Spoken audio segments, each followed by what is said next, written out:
Class 10th ये गलतियाँ मत करना। Hi everyone, I am Vanshika Sharma. आज का टॉपिक होने वाला है क्लास 10th वाली प्रॉब्लम्स, यानी कि आपको क्या क्या प्रॉब्लम फेस करनी पड़ती है क्लास 10th के अंदर। आज मैं उनका आपको सोल्यूशंस बताने वाली हूँ, क्योंकि मैंने भी वही प्रॉब्लम्स फेस की हैं अपनी क्लास 10th के अंदर पिछले साल। तो आज मैं उनका सॉल्यूशंस लेके आने वाली हूँ। And I scored 93% in class 10 CBSE board examinations. So let's start. First of all हम सबसे पहले सारी प्रॉब्लम्स के बारे में डिस्कस करेंगे और फिर मैं वन बाय वन उनका सॉल्यूशंस बताऊंगी आपको। ये सारी जो प्रॉब्लम्स है ना, वो आपसे और मुझसे रिलेटेड है, क्योंकि हमने क्लास 10 में फेस की है और जो भी बच्चे क्लास 10 में हैं वो फेस कर रहे होंगे, इससे दौरान से गुजर रहे होंगे। So let's talk about the problems first of all. So fear एक ऐसी चीज़ है कि आप क्लास 10 में एंटर करोगे, आपकी क्लास 10 खत्म हो जाएगी, बट ये फियर नहीं जाएगा। तो सबसे पहले इस फियर को मारना पड़ेगा। फर्स्ट प्रॉब्लम हमारी क्या है? फियर।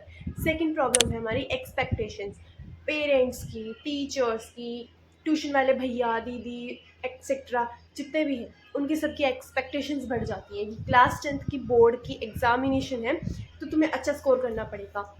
हैंस एक्सपेक्टेशंस भी एक प्रॉब्लम है क्लास 10 के बच्चों के लिए। नेक्स्ट है बैकलॉग्स।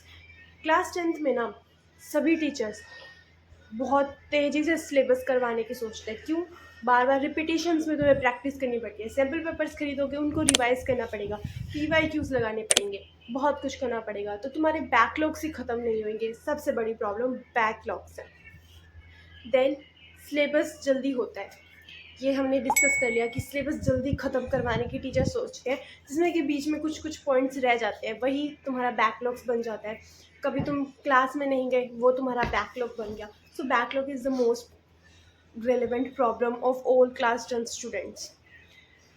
फिफ्थ है हमारा कौन से टीचर से पढ़े। इतने वैरायटी ऑफ टीचर्स है, यूट्यूब पे इतने सारे टीचर्स हैं जो कि फ्री में पढ़ाते हैं, बहुत सारे टीचर्स हैं। तो यानी कि बच्चा कंफ्यूज हो जाता है, एक जाल में फंस जाता है कि कौन से टीचर से पढ़ाई करें, स्कूल पे फोकस करें या फिर यूट्यूब से पढ़ाई करें, तो कौन सा टीचर चूज़ करें, ये भी एक बहुत बड़ी प्रॉब्लम है। नेक्स्ट सिक्स्थ वाला, समझ नहीं आ रहा है क्या हो गया। कई बार इतने सभी चीज़ों में ना बच्चा फंस जाता है कि उसे समझ नहीं आ रहा कि अब क्या करना चाहिए, वो बिल्कुल हार चुका है। ये एक बड़ी प्रॉब्लम है। सेवन्थ, प्री बोर्ड्स की टेंशन। सिलेबस ख़त्म होते ही हाफ ईयरली में तुम्हारा मतलब ऑलमोस्ट सिलेबस कंप्लीट हो चुका होगा, फिर तुम्हारा प्री बोर्ड्स की टेंशन तुम्हें हो जाएगी। बैकलॉग्स पड़े हैं, प्री बोर्ड्स आ गए हैं, प्री बोर्ड्स में अच्छा रिजल्ट क्या है तो पेरेंट्स को क्या बोलेंगे, उनकी इतनी एक्सपेक्टेशंस हैं, उनका क्या होगा। So this is the most problem. ठीक है।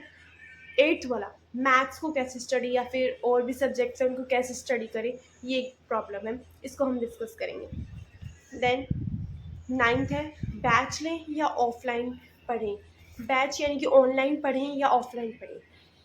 ऑनलाइन और ऑफलाइन के बारे में भी हम थोड़ी देर में डिस्कस करेंगे। कई बच्चे इनमें भी कंफ्यूज होते हैं कि ऑनलाइन लें या ऑफलाइन लें, तो इनके मैं आपको सॉल्यूशंस दूंगी, बहुत अच्छे सॉल्यूशन, सुन के जाना, लास्ट तक ज़रूर देखना। टेंथ है टाइम कैसे मिलेगा, टाइम कैसे निकालें, मतलब टाइम मैनेजमेंट नहीं आती कुछ बच्चों को। टाइम मैनेजमेंट भी एक बहुत बड़ा इशू है। कई बच्चों को टाइम मैनेजमेंट करना नहीं आता कि कौन से सब्जेक्ट को कितना टाइम देना है, कौन से को कम देना है, कौन से को ज़्यादा देना है। तो ये भी एक बहुत बड़ी प्रॉब्लम है। बच्चे लास्ट तक एग्ज़ाम तक ही सोच रहे थे कि टाइम मैनेजमेंट कैसे करें। सो हम वो आगे डिस्कस करेंगे। Then 11th problem, over thinking. कई बच्चे इतना ज़्यादा ओवर थिंक करते हैं कि हमसे हो पाएगा नहीं हो पाएगा, हम स्कोर अच्छा कर पाएंगे या नहीं कर पाएंगे, अबव 50 एवरेज से अबव आ पाएंगे या नहीं आ पाएंगे। तो ये भी ओवर थिंकिंग बहुत बड़ी प्रॉब्लम है। Over thinking is most relevant problem of every class 10 student, वो रिलेट कर पा रहे होंगे मुझसे। देन आवर 13th प्रॉब्लम, कई सारे बच्चे कंपेयर करते हैं खुद को कि एक बच्चा टॉपर है, एक बच्चा एवरेज है, तो यानी कि एवरेज बच्चा टॉपर के साथ कंपेयर करता ही करता है, वो खुद को कंपेयर किए बिना रह ही नहीं सकते। तो कंपेयर करना गलत बात है, कंपेयर मत करो खुद को। तो ये भी एक बहुत बड़ी प्रॉब्लम है। सो अब इन सॉल्यूशंस के बारे में बात करते हैं। सबसे पहला है फियर, डर। कई सारे बच्चों को बहुत ज़्यादा डर लगता है कि कौन सा सब्जेक्ट को कैसे पढ़ेंगे, उनमें हम अच्छा स्कोर कर भी पाएंगे या नहीं। तो ये डर हटाना बहुत ज़्यादा ज़रूरी है। डर नहीं हटाओगे तो तुम्हारे बहुत सारे टेस्ट में तुम इतना डरोगे, इतना ओवरथिंक करोगे ना, वो सबसे बड़ी प्रॉब्लम है। तो सबसे पहले इस डर को हटाना पड़ेगा। डर को कैसे हटाओगे? बार बार प्रैक्टिस करके, जो भी टीचर ने समझाया है उसको घर पे आके रिवाइज करोगे, सेल्फ स्टडी करोगे, ये डर अपने आप निकल जाएगा। सेकंड है एक्सपेक्टेशंस। एक्सपेक्टेशंस का पहाड़ इतना होता है ना बच्चों के ऊपर। पेरेंट्स के एक्सपेक्टेशंस, ट्यूशन टीचर्स के एक्सपेक्टेशंस, स्कूल टीचर्स के एक्सपेक्टेशन, इतनी एक्सपेक्टेशंस होती है ना कि बच्चा अब तो 95% लेके ही आएगा। अरे भाई, बच्चे से इतना नहीं हो रहा, तुम इतनी एक्सपेक्टेशंस क्यों लगा रहे हो? तो सबसे पहले ये एक्सपेक्टेशंस वो लगा के रखेंगे तो सारे लोग लगाएंगे। बट क्लास टेंथ एक मामूली क्लास टेंथ है, मतलब एक मामूली क्लास है जिसका रिजल्ट कहीं मैटर नहीं करता, कहीं पे भी मैटर नहीं करता। तुम आगे जाओगे तो ट्वेल्थ का रिजल्ट ज़रूर मैटर करता है, बट क्लास टेंथ का रिजल्ट मैटर नहीं करता। तो तुम एनजाइटी मत लो, और एक्सपेक्टेशंस वो लगा के रखेंगे, ठीक है। फिर है बैकलॉग। बैकलॉग को मतलब कैसे क्लियर करें? बैकलॉग सबसे बड़ी प्रॉब्लम होती है। मेरे टाइम पे भी मेरे बहुत सारे बैकलॉग्स बने थे, बट मैंने टाइम को मैनेज किया अच्छे से और अपने बैकलॉग्स को ख़त्म किया। हम बैकलॉग के बारे में बात करते हैं। बैकलॉग ना सबसे बड़ी प्रॉब्लम है बहुत सारे स्टूडेंट्स की। मेरे टाइम पे भी मेरे बहुत सारे बैकलॉग्स बने थे। ये हर एक स्टूडेंट का होता है कि बैकलॉग्स तो बनने ही बनने हैं, चाहे वो स्टार्टिंग रेगुलर से ही क्यों ना पढ़ रहा हो, बट उसके बैकलॉग्स बनेंगे। बैकलॉग्स का बहुत एक रामबाण इलाज है।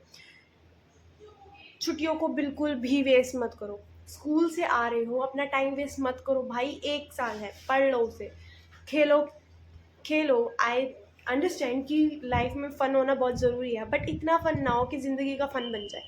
सो पढ़ाई करो, ठीक है। और कैसे करना है? तुम ऑलमोस्ट अभी स्टूडेंट्स का 2-2:30 बजे तक ख़त्म हो जाता है स्कूल टाइम, ठीक है। 1 घंटा तुम फ्रेश अप वगैरह हो गए, उसके बाद 4 बजे से पढ़ने बैठ जाओ। आज का जो हुआ उसको रिवाइज करो पहले, और रात के टाइम पे तुम अपना बैकलॉग क्लियर कर सकते हो। रात के टाइम पे क्या होता है कि तुम्हारी मेमोरी, वैसे भी तुम्हें नींद आ रही होती है, बैकलॉग्स तुम अच्छे से क्लियर कर पाओगे। उसको अच्छे से लिखोगे ना, जब अब नींद अपने आप उड़ जाएगी। बहुत सारे चैप्टर्स कंप्लीट हो सकते हैं रात को। अगर तुम 2-2.5 घंटे भी ऑलमोस्ट दे रहे हो ना किसी चैप्टर को, तुम्हारे अच्छे से बैकलॉग क्लियर हो जाएंगे। This is my experience. मैं भी रात को, I am a night owl, मैं रात को ही पढ़ती थी, दिन में नहीं पढ़ती थी। दिन में सिर्फ स्कूल का काम किया, जितना करवाया उन्होंने उतना किया, बाद में रात को सेल्फ स्टडी करती थी, अपना बैकलॉग क्लियर करती थी। सो ये बैकलॉग का रामबाण हो गया, ठीक है। उसके बाद सिलेबस जल्दी ख़त्म होता है। ये बहुत बड़ी प्रॉब्लम है कि नो कॉपीज़ बनाओ। कॉपी इतना रगड़वाते हैं, सितंबर अक्टूबर में इतना प्रेशर होता है बच्चों के ऊपर कि कॉपियाँ कंप्लीट करो, कॉपियाँ कंप्लीट करो। तो तुम्हें अपनी कॉपियाँ कंप्लीट करके रखनी है, उनको मौका ना मिले। वो नंबर तुम्हारे यहाँ पे भी काटते हैं। तो तुम्हें अच्छा रिजल्ट लेके आना है तो सबसे पहले अपनी कॉपीज़ को कंप्लीट करो, ठीक है। उसके बाद कौन से टीचर से पढ़े? कौन से टीचर से पढ़े भाई? बहुत बच्चों की प्रॉब्लम है कौन से टीचर से पढ़ना चाहिए। तो आई विल सजेस्ट यू कि तुम एक बार सभी टीचर्स के लेक्चर्स देखो। जिस भी टीचर्स का तुम्हें अच्छे से बहुत बहुत सारे वैरायटी ऑफ टीचर्स है, इतने अनलिमिटेड टीचर्स है ना यूट्यूब पे। हमारा फिफ्थ प्रॉब्लम थी कौन से टीचर से पढ़े। यूट्यूब पे बहुत वैरायटी ऑफ टीचर्स है। तुम काफ़ी सारे टीचर्स जितने भी 10th के हैं, साइंस काफ़ी सारे टीचर से पढ़ के देखो, जिसका तुम्हें समझ में आए ना, जिसका तुम्हें एक पॉइंट भी याद हो जाए, बिल्कुल माइंड में, सबकॉन्शियस माइंड में बिल्कुल फिट हो जाए ना, उस टीचर से पढ़ो। बहुत सारे टीचर्स बदलने पड़ेंगे, बहुत सारे टीचर्स बदलने पड़ेंगे तुम्हें। हर एक चैप्टर का अलग अलग टीचर, क्योंकि तुम्हें बहुत अलग अलग, क्या पता एक टीचर ने वो चैप्टर अच्छे से पढ़ाया हो, दूसरा ना पढ़ाया हो, तो तुम्हें काफ़ी अलग अलग टीचर्स बदल के देखने पड़ेंगे। जो जिस भी टीचर का तुम्हें समझ में आए वो चैप्टर उनसे समझो, उनसे पढ़ो। और मैं भी क्लास 10th के लिए अब बनाना स्टार्ट करूँगी, साइंस का भी और एसएसटी का भी। तुम मेरी भी देख सकते हो, अगर तुम्हें समझ में आए तो तुम मुझे फॉलो कर सकते हो। देन समझ नहीं आ रहा है क्या हो रहा है, तुम धीरे धीरे प्रैक्टिस करोगे ना, धीरे धीरे प्रैक्टिस करोगे, मतलब सेल्फ स्टडी तो तुम्हें करनी ही पड़ेगी। सेल्फ स्टडी के बिना कोई भी बच्चा टॉप नहीं कर सकता है, दिस इज़ ट्रू। कोई भी बच्चा टॉप नहीं कर सकता है सेल्फ स्टडी के बिना। मैं भी अपने टाइम पे बहुत सेल्फ स्टडी की थी। I am a night owl, इसलिए मैं रात को पढ़ती थी। तो आप अपना देख सकते हो कि आप अर्ली बर्ड हो या नाइट आउल हो, उसके हिसाब से आप सेल्फ स्टडी करो, आपको सब कुछ समझ में आने लगेगा। आप जैसे जैसे लेक्चर को अटेंड करोगे, प्रैक्टिस करोगे, PYQs लगाओगे और भी क्वेश्चंस लगाओगे, उनसे एक्स्ट्रा सैम्पल पेपर्स की प्रैक्टिस करोगे, तो तुम्हें अपने आप ही समझ में आने लग जाएगा कि क्या चल रहा है। ठीक है, ये एक बहुत बेस्ट ऑप्शन है कि तुम अपने हिसाब से अपना टाइम देख के, क्या तुम अर्ली बर्ड हो, क्या तुम लेट नाइट आउल हो, तो उसके हिसाब से तुम अपनी अपनी स्टडी कर सकते हो। ये बहुत अच्छा ऑप्शन है अपने आप को परखने का।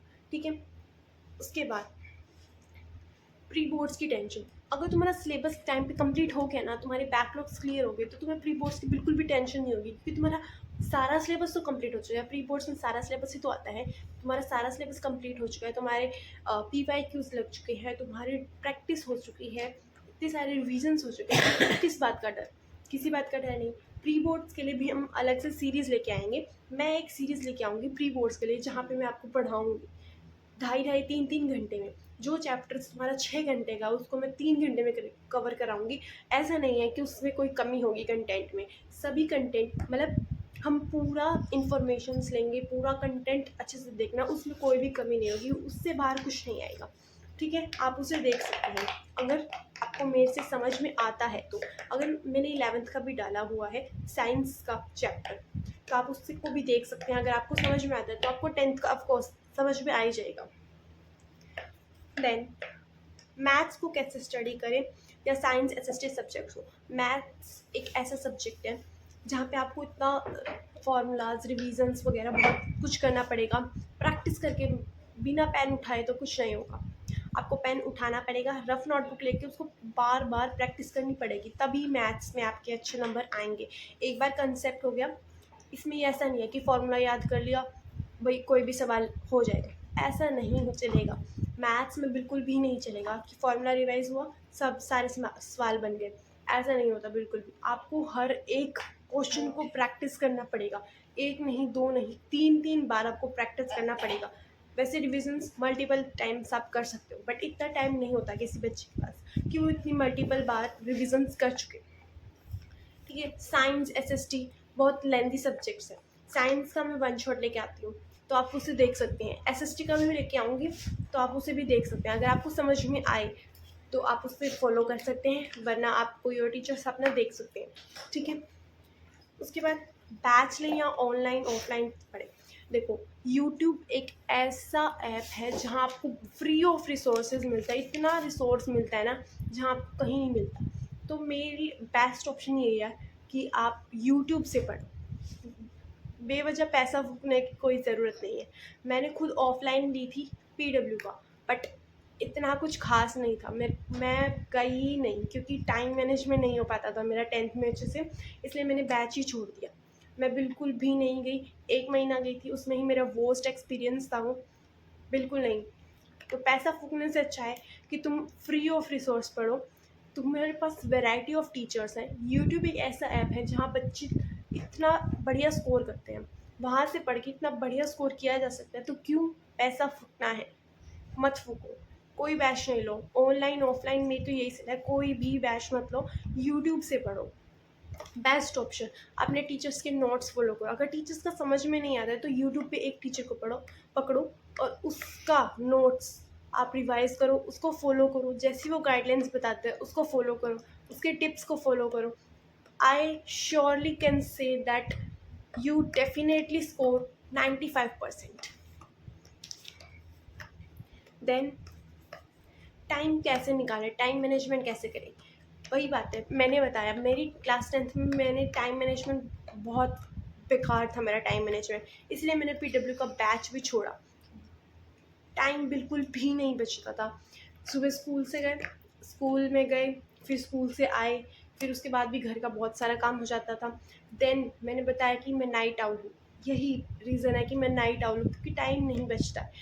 नाइट में क्या होता है कि सभी सो जाते हैं, बिल्कुल भी नॉइज़ नहीं होती और आपका कंसंट्रेशन बिल्कुल पीक लेवल पे होता है, तो आप अच्छे से कंसंट्रेट कर पाते हैं। और सेल्फ स्टडी 5-6 घंटे की भी तुम अगर सेल्फ स्टडी करोगे ना, इनफ, मोर देन इनफ है, मोर देन इनफ। तो टाइम मैनेजमेंट करना सीखो। अगर तुम अर्ली बढ़ो तो 4 से 6 के बीच में तुम अपने जो भी जैसे कि बायोलॉजी हो गया, उन सब्जेक्ट्स को पढ़ो। बहुत फ़ायदा मिलेगा तुम्हें, बहुत प्रॉफिट होगा तुम्हारा। तो टाइम मैनेजमेंट करना सीखो। अगर तुम्हें टाइम मैनेजमेंट की अलग से वीडियो चाहिए तो मुझे कमेंट कर देना, ठीक है। उसके बाद ओवर थिंकिंग। भाई ओवर थिंकिंग का सॉल्यूशन ये है कि तुम बार बार प्रैक्टिस करो, प्रैक्टिस करना ही पड़ेगा तुम्हें। Practice makes a man perfect. जितना ओवर थिंक करोगे उतना डाउन जाते जाओगे, जितना पॉजिटिव सोचोगे उतना अप जाते जाओगे। ओवर थिंक नहीं करना है, बिल्कुल भी नहीं करना है। तुम्हें लास्ट मोमेंट तक तुम ओवर थिंक करते रहोगे। जब तुम बैठोगे ना एग्ज़ाम देने, बोर्ड का एग्ज़ाम देने, तुम्हारा पेन चलेगा और तुम इतना ओवर थिंक करोगे, तुम्हारे चक्कर आ जाएंगे। तो भाई ओवर थिंक मत करना, बिल्कुल भी मत करो। मुझे पता है कि होता है ओवर थिंक, बट नहीं करना है। किस सब्जेक्ट को कितना पढ़ना है, हमारी एक प्रॉब्लम है, किस सब्जेक्ट को कितना पढ़ना है। देखो वो तुम्हारे ऊपर डिपेंड करता है। तुम्हारा अगर मैथ्स वीक है ना तो थोड़ा ज़्यादा टाइम मैथ्स को तुम दो। साइंस वीक है तो थोड़ा ज़्यादा टाइम साइंस को दो। लेकिन तुम्हारे लिए सभी सब्जेक्ट्स बराबर है। 6 सब्जेक्ट्स, 5 सब्जेक्ट्स होते हैं, एक एडिशनल होता है, बट तुम्हें 6 की 6 सब्जेक्ट्स में परफेक्ट होना ज़रूरी है। सभी सब्जेक्ट्स जो है तुम्हारे इक्वली तुम्हारे गिने जाते हैं, ठीक है। तुम्हें सभी सब्जेक्ट को इक्वल टाइम देना पड़ेगा, नहीं तो तुम्हारे मार्क्स डिडक्ट हो जाएंगे। तो मैं क्या करती थी, मैं सभी सब्जेक्ट्स को इक्वल टाइम देती थी। मेरे को मैथ्स पसंद है और साइंस पसंद है, एसएसटी मुझे बिल्कुल पसंद नहीं है। तो एसएसटी को मैं बिल्कुल नहीं पढ़ती थी, लास्ट मोमेंट तक मैंने बिल्कुल नहीं पढ़ी थी। बट लास्ट 1 मंथ में मैंने अपनी एसएसटी इतनी स्ट्रॉन्ग कर ली थी कि मैंने अच्छा स्कोर किया। तो तुम्हें सभी सब्जेक्ट्स को इक्वल टाइम देना पड़ेगा और इक्वली तुम्हें उसको समझना भी पड़ेगा। अगर तुम उस सब्जेक्ट्स में इंटरेस्ट ही नहीं दिखाओगे तो वो सब्जेक्ट तुम्हें बिल्कुल अच्छा नहीं लगेगा। और हालांकि वो लाइफ में बहुत काम आते हैं आगे जाके सब्जेक्ट्स, तो तुम्हें उनको इंटरेस्ट लेना पड़ेगा। भाई 1 साल है, पढ़ लो उसे, इंटरेस्ट लेके पढ़ो, बहुत अच्छा लगेगा तुम्हें पढ़ते हुए। देन कंपेयर करते खुद को, कंपेयर मत करो। तुम जैसे हो ना, बहुत अच्छी क्वालिटीज़ है, तुम अपने अंदर की खूबियों को ढूंढो। कोई बच्चा पढ़ने में अच्छा है, कोई बच्चा डांसिंग में अच्छा है, कोई बच्चा सिंगिंग में अच्छा है। तो तुम अपने अपने इंटरेस्ट को देखो, कंपेयर मत करो। भगवान ने सबको अलग अलग बनाया है, तो कुछ ना कुछ इंटरेस्ट दे के ही बनाया है। किसी की रुचि किसी में है, किसी की रुचि किसी में है। तो बहुत सारे टैलेंट है इस दुनिया में, अपने टैलेंट्स को पहचानो। एंड हाँ, कंपेयर मत करो खुद को। भाई कंपेयर करके कोई फ़ायदा नहीं है। आज तक कोई इतना महान नहीं बन पाया है कि तुम उसको कंपेयर करो, ठीक है। अपने आप को कभी कंपेयर मत करना किसी से भी, ये सबसे अच्छी एडवाइस है आपके लिए। कभी भी खुद को किसी और से कंपेयर मत करो, ठीक है। दिस इज़ द वीडियो, ठीक है। अगर आपको कोई भी डाउट है तो आप नीचे कमेंट सेक्शन में लिख देना। अगर कमेंट नहीं हो रहा है तो दूसरी पोस्ट पे आप कमेंट कर सकते हो, तो मैं उस कमेंट को रीड करूँगी। और कोई भी प्रॉब्लम है तो मैं उसके लिए वीडियो बना दूँगी, नहीं तो आपको कमेंट में ही उसका आंसर दे दूँगी। That's a video. एंड अगर आप पढ़ना चाहते हैं साइंस और एसएसटी मुझसे तो कमेंट कर देना। Bye bye, thank you.